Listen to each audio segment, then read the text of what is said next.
Wanna know where is my tool bucket? Who took it from me? Broke into my house that night and stole from me. Using up blowtorches, quite insanity. Then got a rock and threw it through the window, the back door window. Snuck into the house, that foolish bucket foe. Took it to the pawn shop to get money.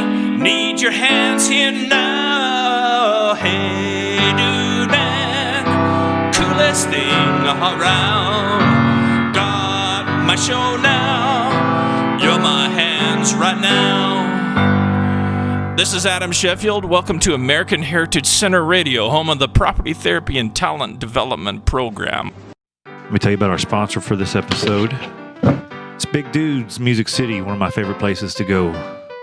I've been a semi-pro musician most of my life.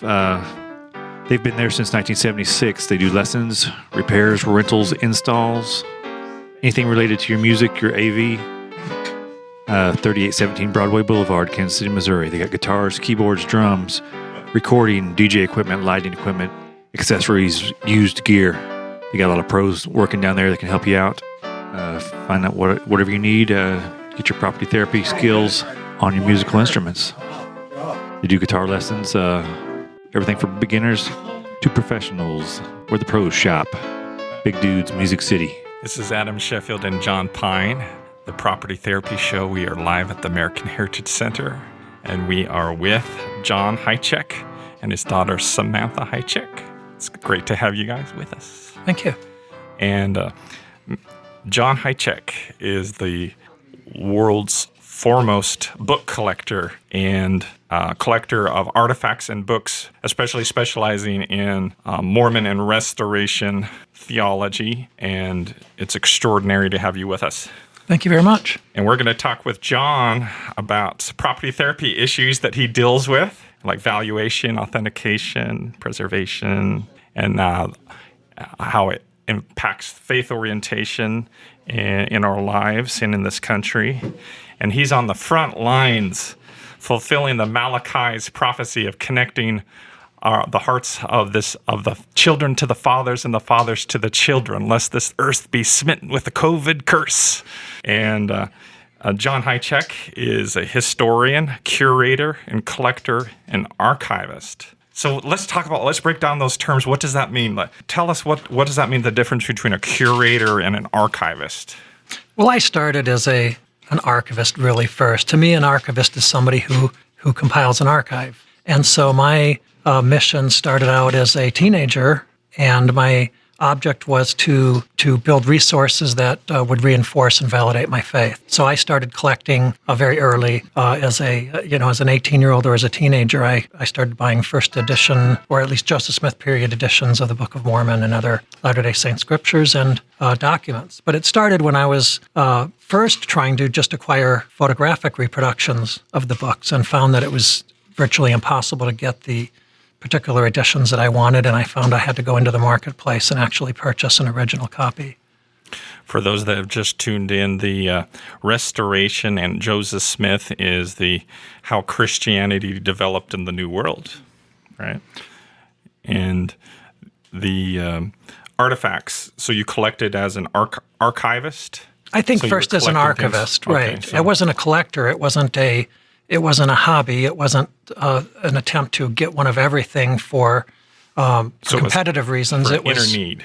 It was right. It was a gift and talent that I was exercising, and a social responsibility to protect and preserve things that I knew I needed to protect my heritage and cultural identity. Mm-hmm. And then, so a curator is more three-dimensional, or what's the difference? I sometimes think of a curator as a sorter, but really it's about creating an array or an assortment for presentation. It's about how you present your faith, and it's about how you present or art if you're a museum curator. So a curator is one who is organizing and sorting and presenting a collection of rare art to create a certain theme or to fulfill a certain purpose or goal.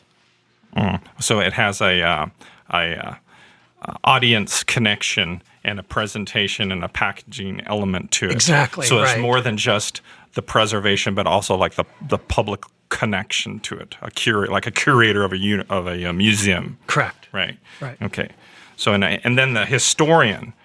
There's one thing to collect and archive things, and then it's another thing to know that they're legitimate, right? Well, I And suppose. as a historian, to be able to track provenance and the Well, no, the historian is, I think, more about interpreting the message of the artifacts. So, again, an archivist is the one who's preserving, particularly documents. A curator is one who's perhaps presenting, sorting those for presentation. But a historian is using those documents for interpretation. okay, so the intellectual, it's ideas, it's the ideas interpreting, and then the curate. Okay, so the property therapy issues of preservation. So John has over 250,000 Correct. artifacts, books and artifacts. Rare books, important documents, significant artifacts, and even photographs.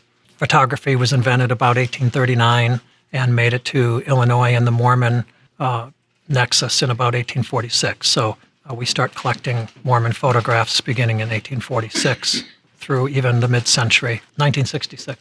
You save and preserve all these artifacts in the caves here in Independence, right? Right, and we have had an underground cave. The limestone quarries. Correct. And that's one of the property therapy issues is the issues of defense and preservation. Correct. Because you can have property, but you can only have the property in which you can defend.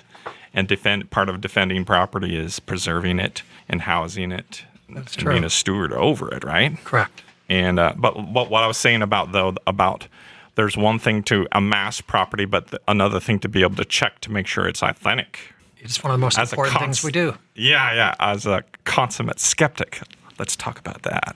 Correct. Well, I've always been a skeptic. I think that puts me in a good position to have doubt when a document falls into my hands and do due diligence to ensure its authenticity. And so I was probably the first, I'm the first I know of who called attention to the forgeries in the Mormon marketplace back in 1980, and I was still in high school. That's with the Mark Hoffman. Correct, And 1981. Salamander Letters. Right. And that was what? Tell us about that. Well, Hoffman was a returned missionary and history student who started creating forged but significant early Mormon documents. And that was in 1981. I was a high school senior, and I wrote letters to Time and Newsweek refuting the authenticity of those documents. And I had no credentials at that time, and they didn't publish my letters, but I still have the typed letters I wrote in high school.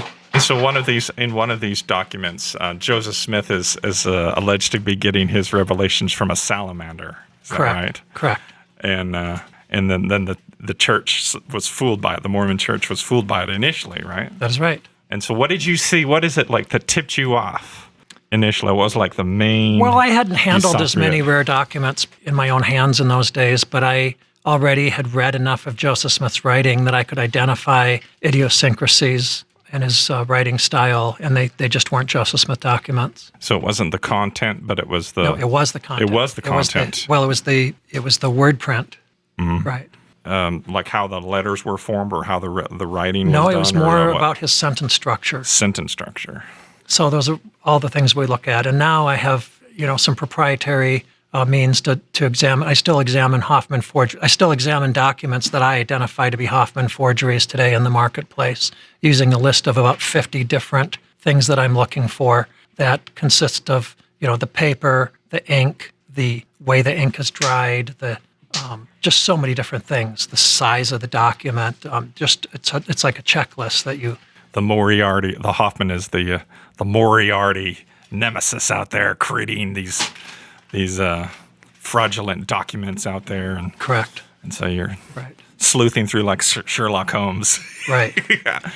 So this is the Property Therapy Show, and one of the properties out there is intellectual property and preservation of historical property, and this is the world where John Hajicek dwells. And so he's a when you were let's talk about, in addition to issues of authentication, I saw a picture of you with a microscope looking through. I was actually identifying a Hoffman forgery that day. It was a Hoffman forgery.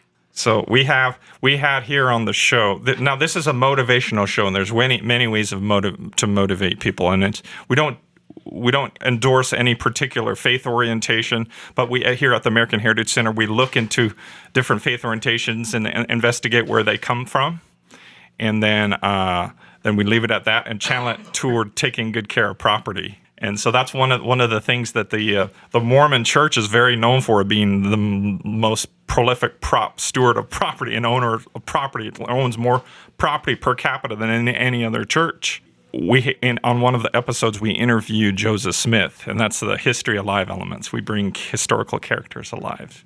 And so we talked with Joseph Smith about property therapy and things like this. So this is part of the faith orientation. When you're connecting and preserving these artifacts, it helps to restore people's faith orientation and bring it back. Would you agree? Yes, there are really two different types of things I might buy. Some are moving to other people and faith promoting. For example, if I have Brigham Young's copy of the Book of Mormon and I show that to people, that has a certain segment or partition of what I do that's uplifting to people and reinforces. It's a touchstone, something they can feel, but that actually doesn't have as much importance to my overall objective, which is to preserve the more microcosmic elements of the origins of the church. So I'm interested in more, what the Smith family was doing in Vermont in 1791 through 1816, and what influences the Smith family had. Those things are just tiny crumbs in comparison to Brigham Young's Book of Mormon, but Brigham Young's Book of Mormon isn't as important to what I'm doing as those crumbs are, because there are other, in the end of it, it's one of 350 first edition copies of the Book of Mormon, and the fact that Brigham Young touched it doesn't have any real impact on history. It just has an impact on the people I show it to or share it with. Mm-hmm. But the details are disappearing very quickly, and so we're working hard to gather those details and preserve those. It's more important. And so those would be issues of provenance, where things come from, who touched that, and where the track were. Well, we think of that more as an association book. Brigham Young's book has to have a provenance, so we can identify it as his book. It has to have, in this case, it had an authentic signature in it, and it had a provenance. I bought that particular book from the Romney family, and they got it from Princeton University. So that's what we mean when we talk about provenance, and, and they had gotten it from a New York City bookseller a century ago when the book had no value. Mm-hmm. So that's provenance. And that's what they have in the music world. I'm a violinist, and like for ancient violins, provenance. Right. Uh-huh. Who owns that? Who owned that to that to that to that? And you have to be able to trace it for authentication purposes. And also they talk about that in law school too. And authentication of evidence, you have to be able to track. Chain of custody. Chain of custody. So, and I'll be able to say, okay, well, this is legit because this was stored by the lab here for this amount of time. They picked it up from the scene on this date, da-da-da-da-da. So it comes through scientific and convincing. Otherwise, you're like, did you just pull this out of thin air?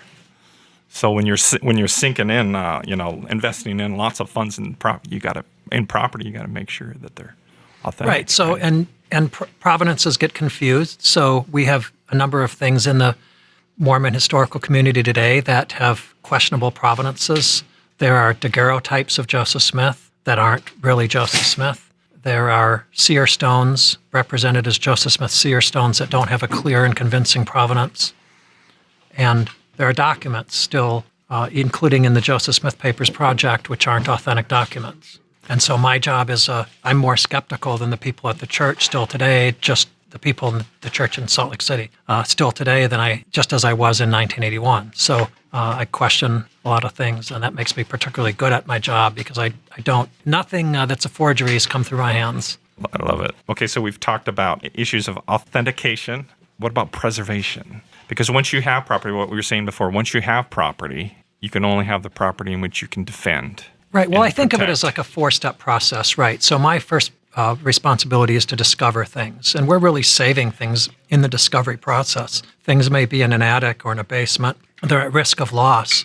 And so discovering where those items are and then making the acquisition of the item are the first two steps. And the third, of course, is preservation. if necessary, restoration. But on that, we're minimalists, and we have the world's foremost experts in rare book preservation and document preservation working on our items.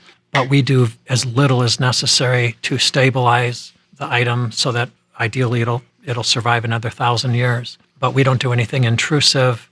We don't do anything that affects the integrity of the item. We use the same techniques and the same materials as the original bookbinders or creators of the item. And we do things like put them in boxes. Well, I'll show you.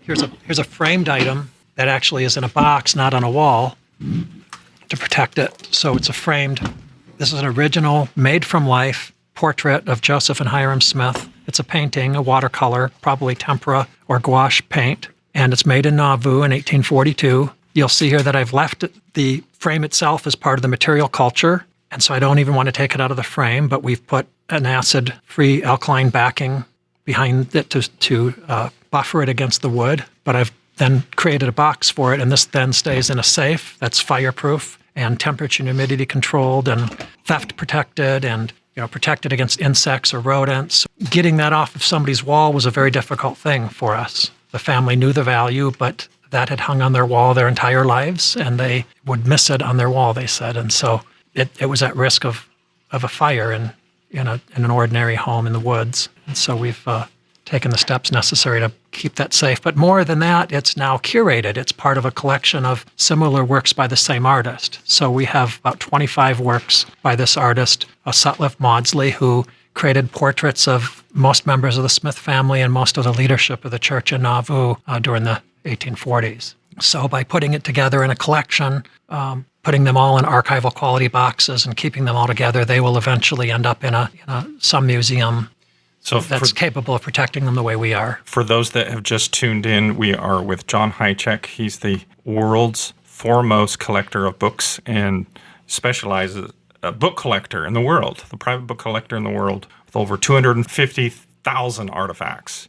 And he specializes in Mormon and restoration theology artifacts. And we're looking at one of his most prized pictures here of Joseph Smith and Hiram Smith. And Hiram Smith was Joseph Smith's brother, who was slain when they were shot up in Carthage, Illinois. 5:30 p.m. on June 27th, 1844. And so these pictures are side profiles. Why is that? What were they going for? Why were they doing the side? Well, this particular artist, Sutliff Maudsley, was from England, and he was a pattern maker. And his particular skill was the documentation of the likenesses of people. So he was creating profiles because that's where his skill was, and he actually traced them. This is actually what Joseph Smith and Hiram Smith looked like. They aren't the prettiest pictures of Joseph and Hiram, but they're the most accurate pictures of Joseph and Hiram made. And they're made from life, and they're the earliest images of these brothers in the Smith family. So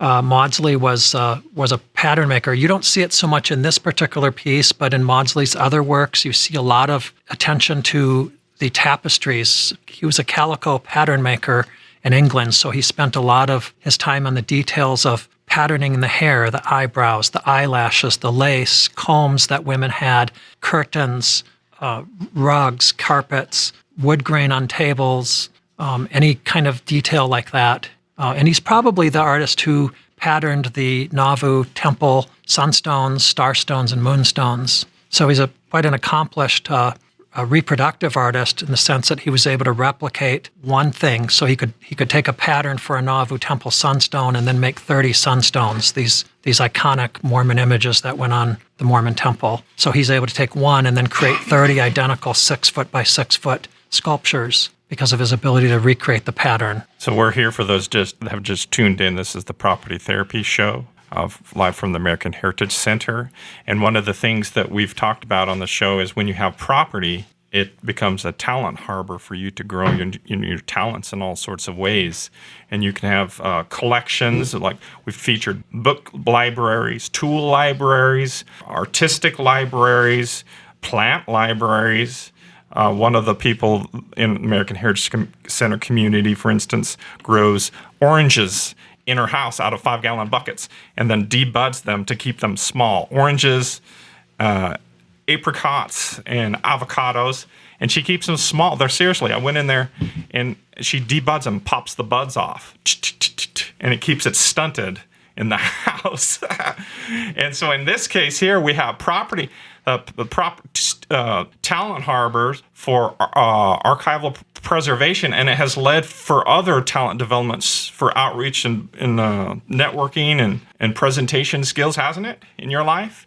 For giving reaching audiences and growing in that way in your speech skills and growing in your talents as well? I suppose it has.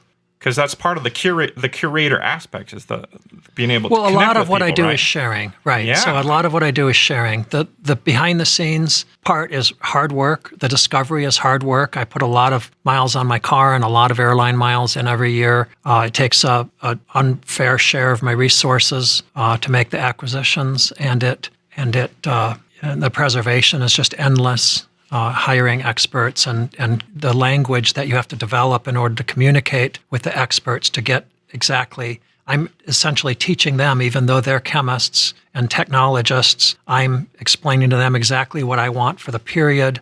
You know, the Mormon period is very narrow, and the place is very narrow. It's on the edge of America. Bookbinding in America, in Kirtland, Ohio, for example, in 1835 or 1837, isn't the same as bookbinding in Denmark. Had amazing bookbinding by then, and France and of course Britain.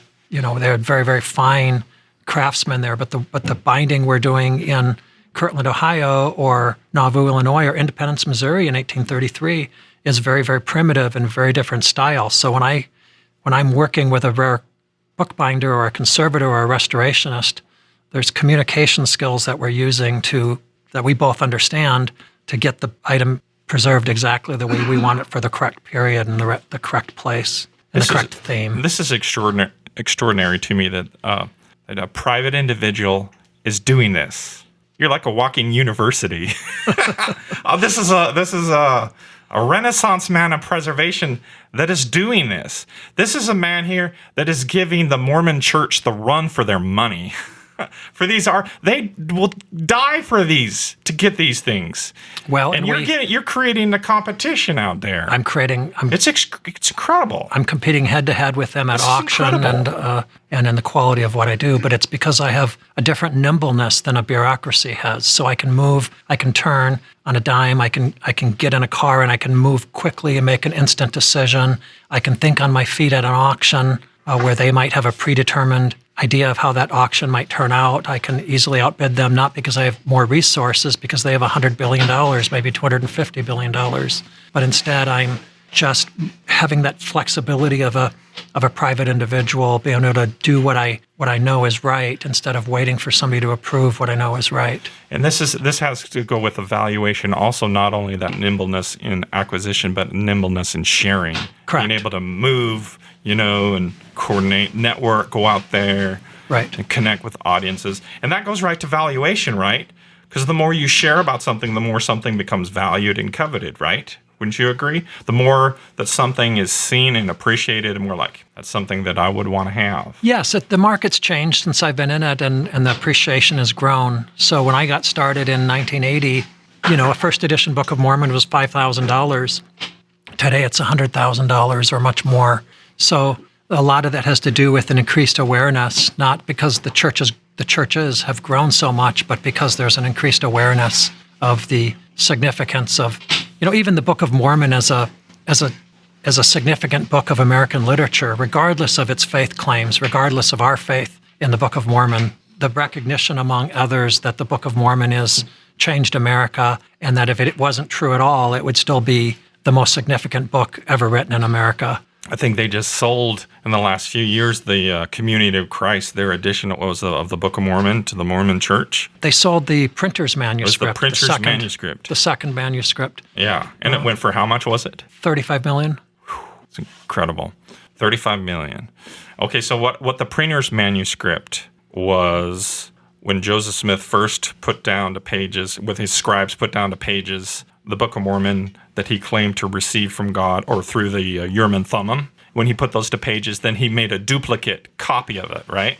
the printer's manuscript. Correct. It was a second. It was a second copy because he was afraid that, like a fair manuscript. It was a manuscript that was prepared to give to the printer while retaining the original. And that was for safety reasons. Mostly for security, right? Right. So I can't think of an investment that has such a huge valuation change, like increased in value. That's extraordinary. Well, and I think that's a question I thought of when you asked me about this. It's the idea that if you invest in good things, they're always safe investments. Just invest in good things. And I didn't do this as an investment, but it has become like an investment quality avocation because I saw it without any hope of any kind of remuneration for what I was doing. I simply sought out what I thought was important, and I still do that. There are people that do collect Mormon books besides me, but they're seeking things that they think will go up in value, or they think is an exciting thing, a high point, just first edition scriptures, or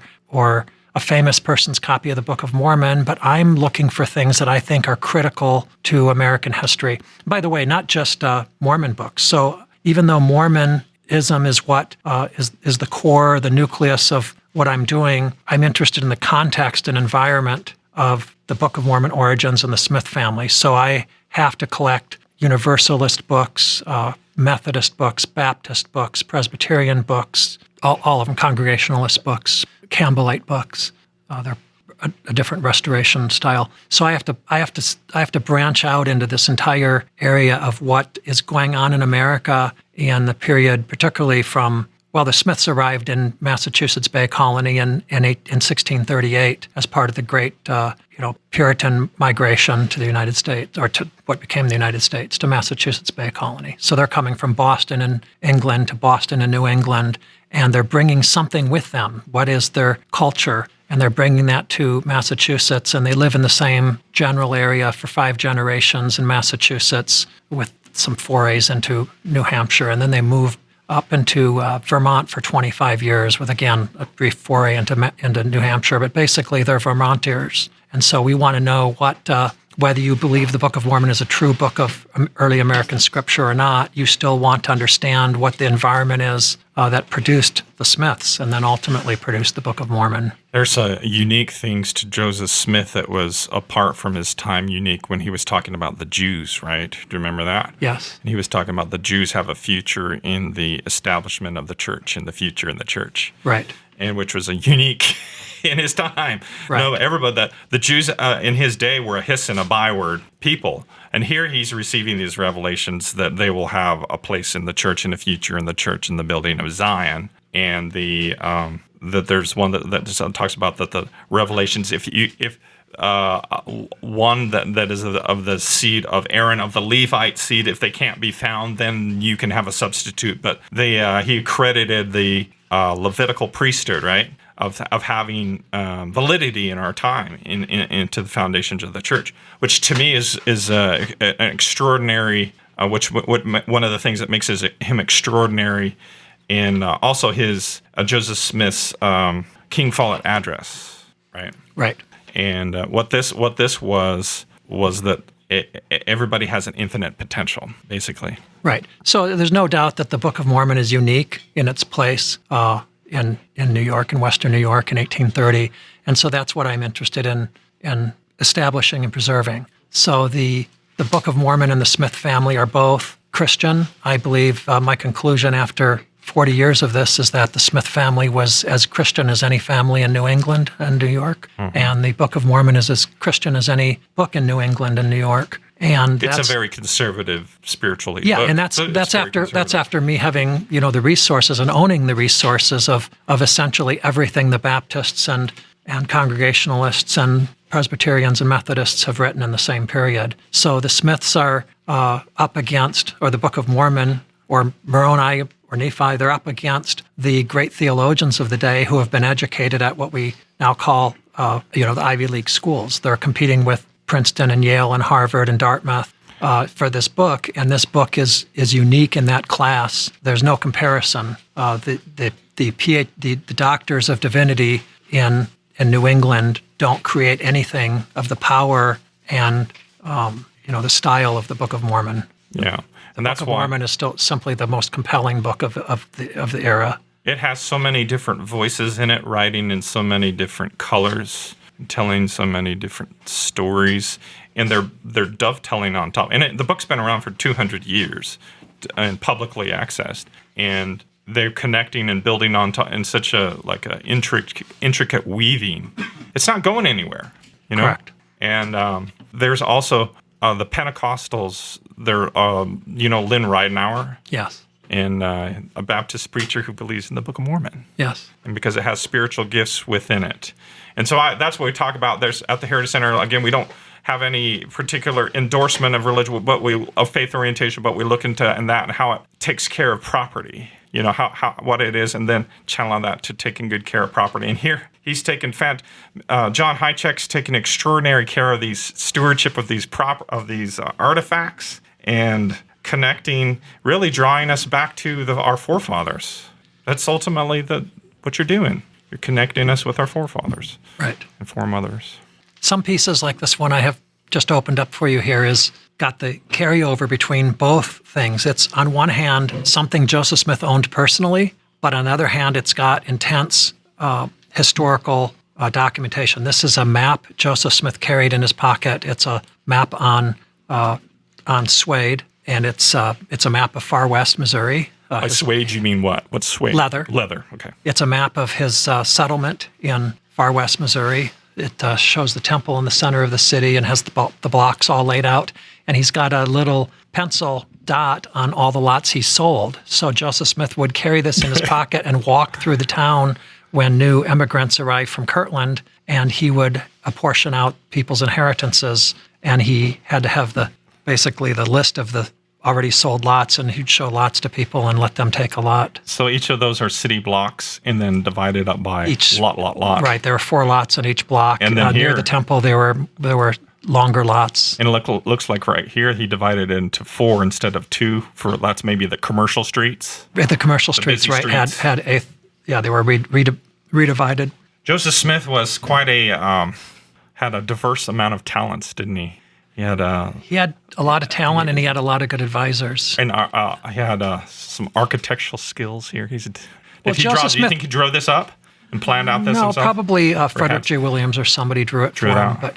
But he had, Joseph Smith was good about surrounding himself with bright people, and it almost is a good segue into how he met James Strang. So I'm particularly interested in the Mormon succession, or as I call it, the succession coup of 1844, and the Mormon succession crisis that continues from 44 through at least 1848, but really 20 more years, really till about 1867. We're in a succession crisis after Joseph Smith's death in 1844. So James Strang was a lawyer and expert in geography who lived in southeast Wisconsin near Chicago, and Joseph Smith was sending out experts around the country. He sent an expedition of 25 people out west. He sent Lyman White to Texas. He sent Parley P. Pratt to Chicago, and he asked James Strang to seek out a place just north of Chicago in a place we later called Voorhees, Wisconsin. So James Strang's appointment by Joseph Smith is sometimes questioned as he was a newcomer, but that's exactly the profile of person that Joseph Smith was surrounding himself. Sometimes a newcomer came to Nauvoo, like George Miller, who became the presiding bishop of the church,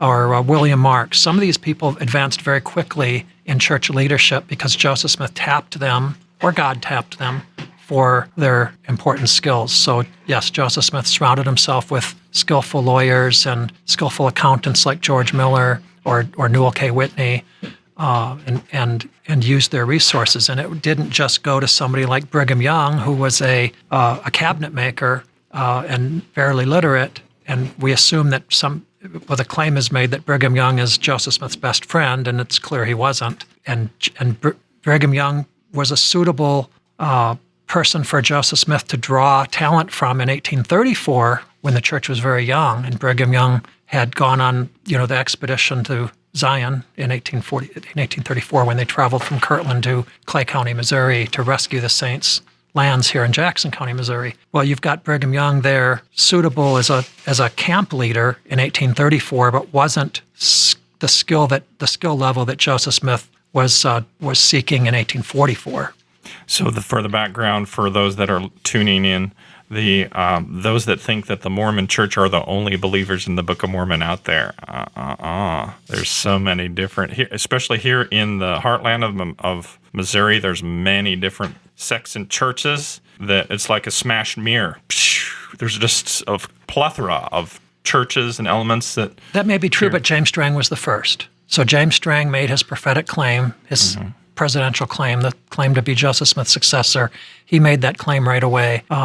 Is really the moment that Joseph Smith was killed. And certainly as the news traveled and arrived in Milwaukee and Racine, Kenosha, Wisconsin, and Chicago, along the Great Lakes and along the East Coast, it was about July 9th that the news traveled to the coastal places. And James Strang was immediate. Brigham Young didn't claim to be Joseph Smith's successor for 3.5 years. I mean, that's an astounding difference that James Strang makes that claim immediately, and Brigham Young takes 3.5 years to make that claim that he was a prophet, and really kind of denied that he was a prophet for the rest of his life. But 3.5 years to even claim to be president of the Latter-day Saints. So we're looking at one of Mr. Hajicek's prized acquisitions, a plat map for Far West, right? Far West, Missouri. And right. he's preserved it in a gorgeous protective case. And you make these, right? My conservators make these for us. Yes. Yeah, so you make them through them. Yes. And you put them. You said you used the hide glue, or what kind of glue? Well, we would use a wheat starch glue for most of these products. But this is a $1,000 box, and it's just it looks like a leather book, but it's a clamshell archival box that. What kind of stuff what wood is that made out of? This is silk. It is. Yeah, inside, but it's leather on the outside. It's all acid-free materials. It's beautiful. The plastic that covers it here is mylar. It's a non-petroleum, alkaline-based, clear. Whenever Joseph Smith made plat maps for cities, he always made them very straight, square, and straight, and then perpendicular other side, straight. So it's square. Very. That's why when you go out to Salt Lake City, it's exactly straight. They say that the streets in the Salt Lake City is the most planned city street-wise anywhere in the country, anywhere, maybe in the world. Like one after another for 100, 150 to street over and over. It's just straight as a rule, one after another. And so this is characteristic of Joseph Smith when he would plan for cities. It's very much like the plot of Kirtland or the plot of Independence, Missouri in 1831. But I like the temple right in the middle.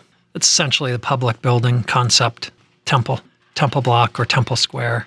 And so that temple, right now we have the Far West greeter dog.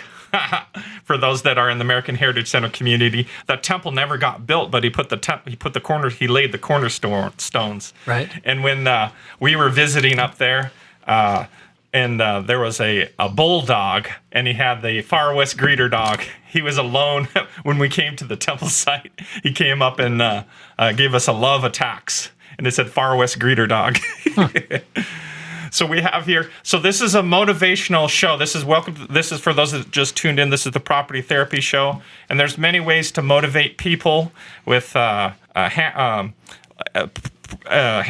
demonstrations, or with testimonies, or with puppetry.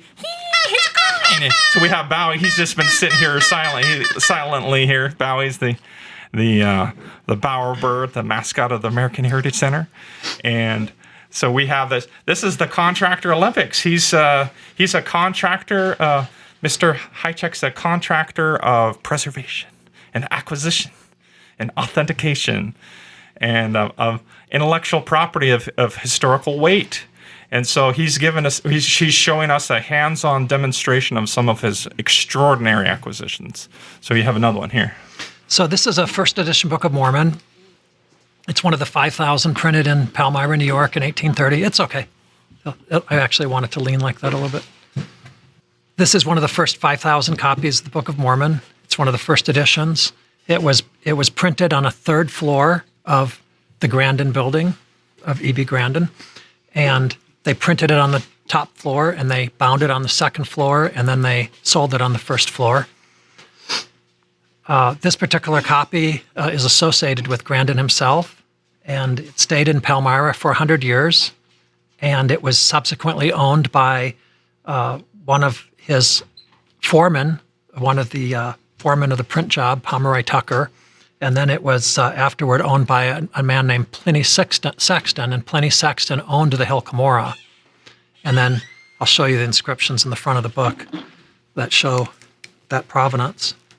You can see ultimately it was sold to Mr. Gardner Lindsay by a woman named Clara on November 15th, 1941. So it was still in Palmyra, New York in 1941.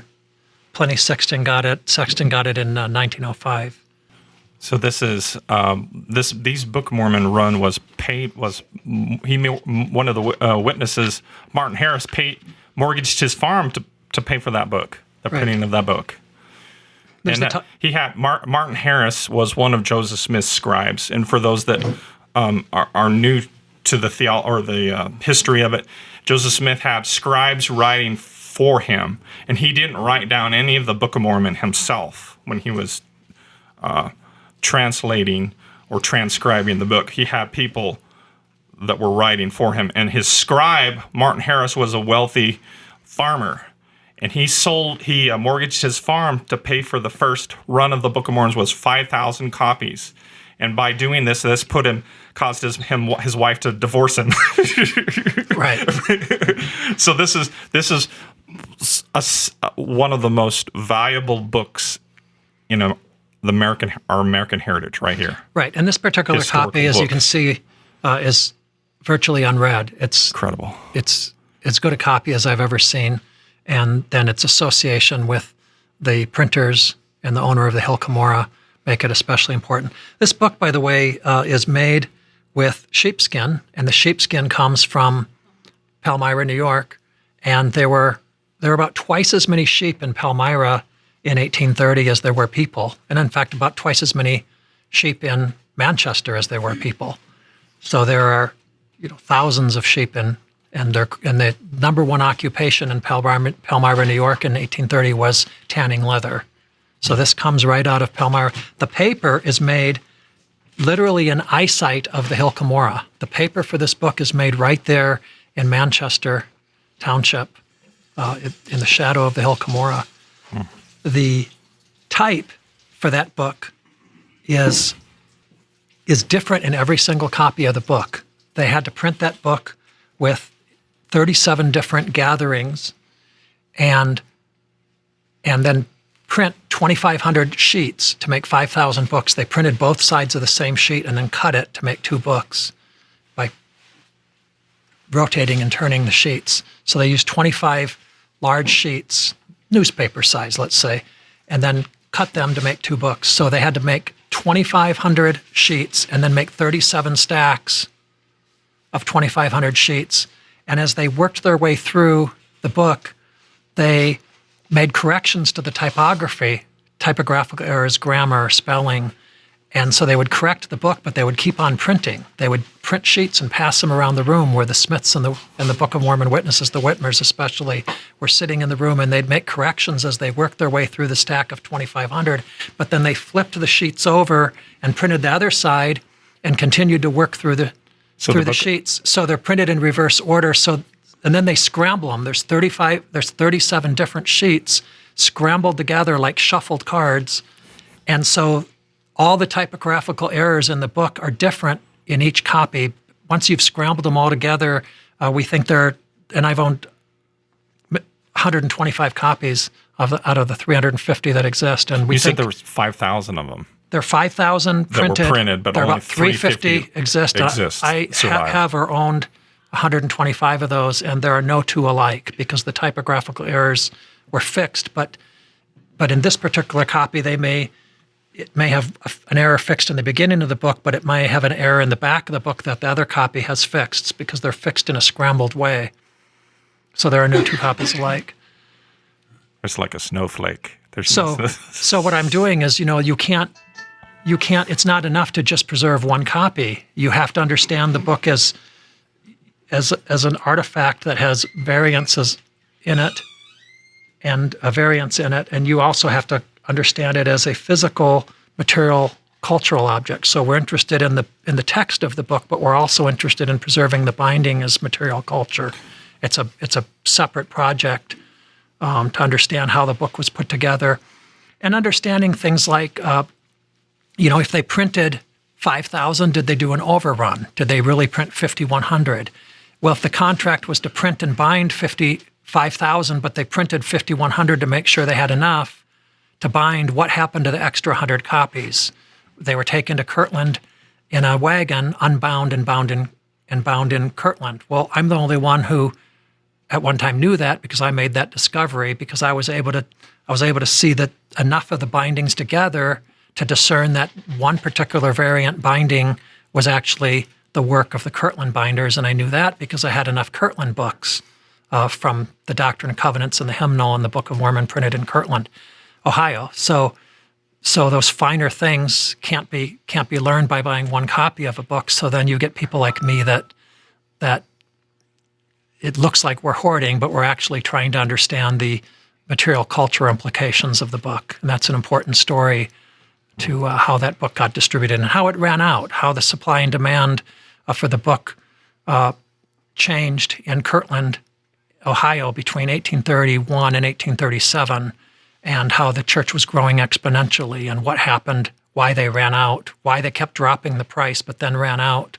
Because the price starts out as $1.75, and then it's $1.50, then it's $1.25, and then the books are gone, and there's a shortage, and they can't get them printed and fast enough, and finally create a second edition in 1837. One of the things that's unique about Joseph Smith, after he published this first edition, he put it in the marketplace, and he doesn't talk about it.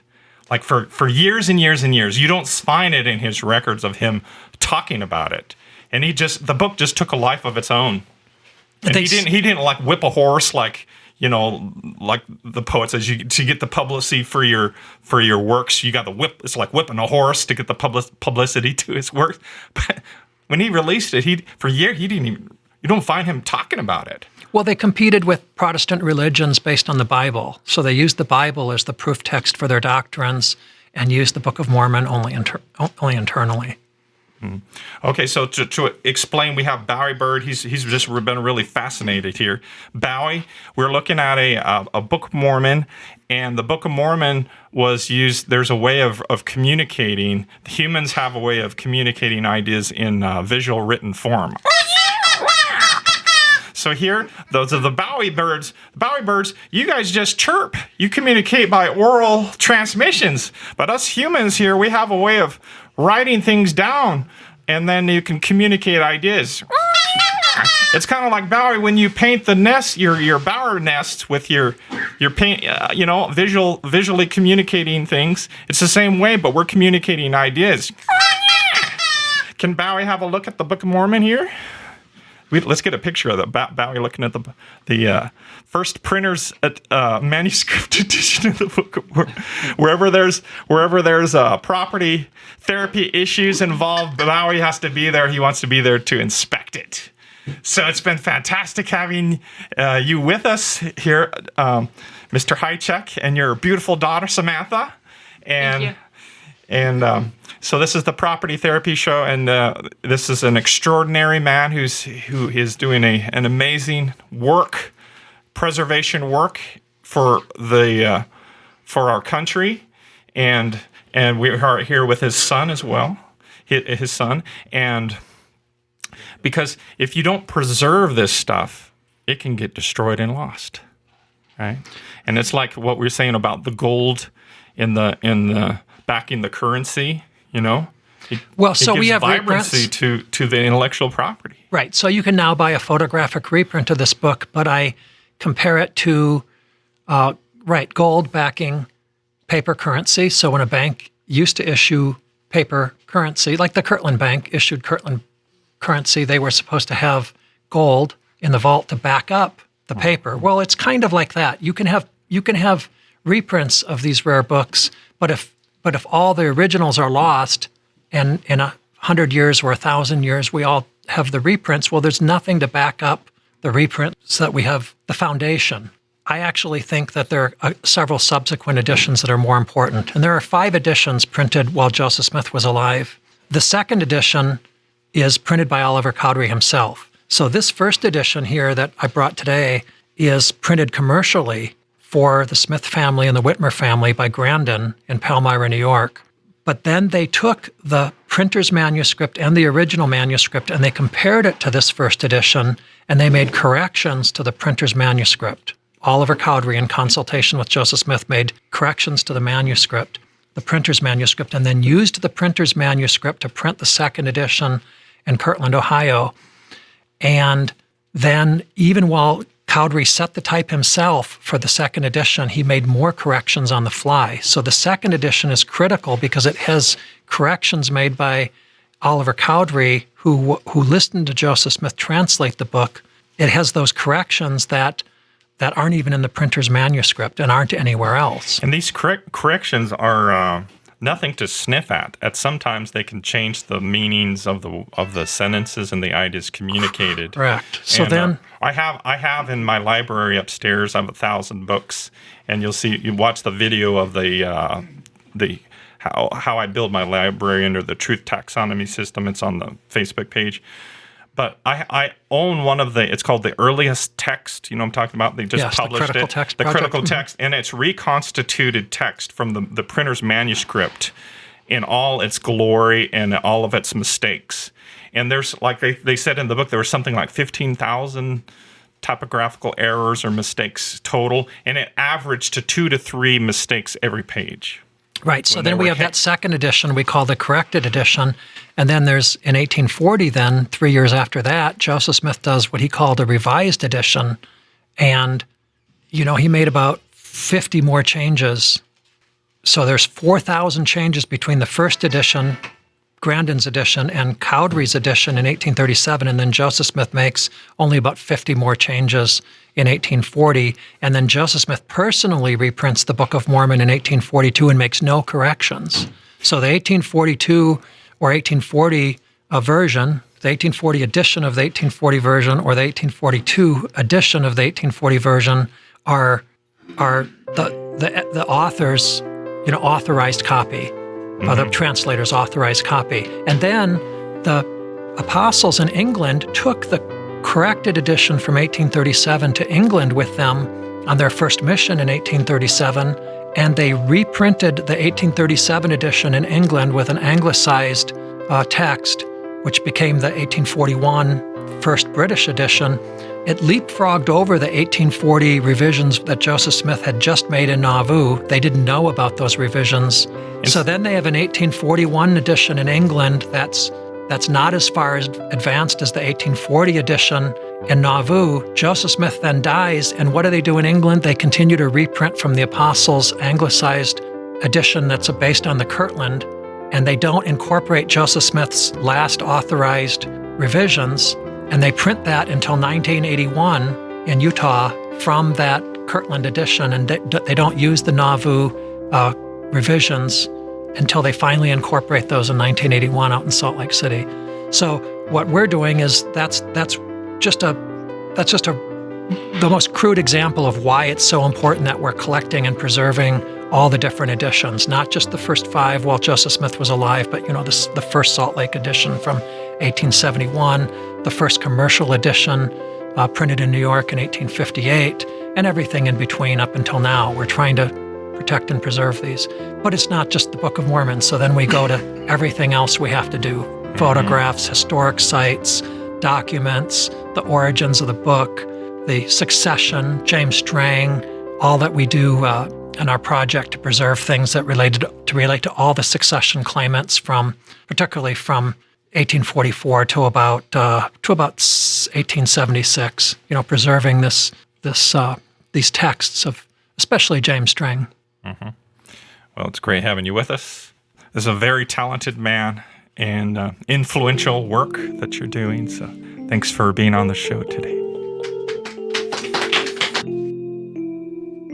Let me tell you about our sponsor for this episode. It's Big Dudes Music City, one of my favorite places to go. So I've been a semi-pro musician most of my life. They've been there since 1976. They do lessons, repairs, rentals, installs, anything related to your music, your AV. 3817 Broadway Boulevard, Kansas City, Missouri. They got guitars, keyboards, drums, recording, DJ equipment, lighting equipment, accessories, used gear. They got a lot of pros working down there that can help you out. Find out whatever you need. Get your property therapy skills on your musical instruments. They do guitar lessons, everything from beginners to professionals. We're the pros shop. Big Dudes, Music City. This is Adam Sheffield and John Pine, the Property Therapy Show. We are live at the American Heritage Center.